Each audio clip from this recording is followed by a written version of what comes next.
Mao kani atong latest weather update para karong adlaw nga Huwebes, pitsa 29 sa Hulyo tuig 2021.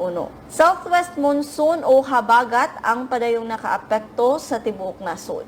Ug aduna kitay usa ka shallow low pressure area nga nisiplatan sulod sa Philippine Area of Responsibility.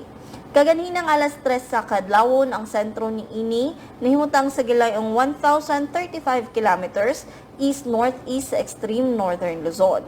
Sa karon wala pa kini direktang epekto sa kayutaan sa nasod ug ubos ang posibilidad ni ini nga mahimong usa ka bagyo.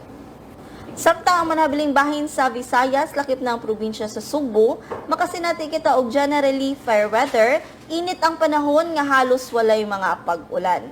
Ug mao katong kahimtang sa panahon para karong adlaw, gikan diri sa buhatan sa Pag-asa Visayas, di West sa Mactan, kini si Angelica Orongan.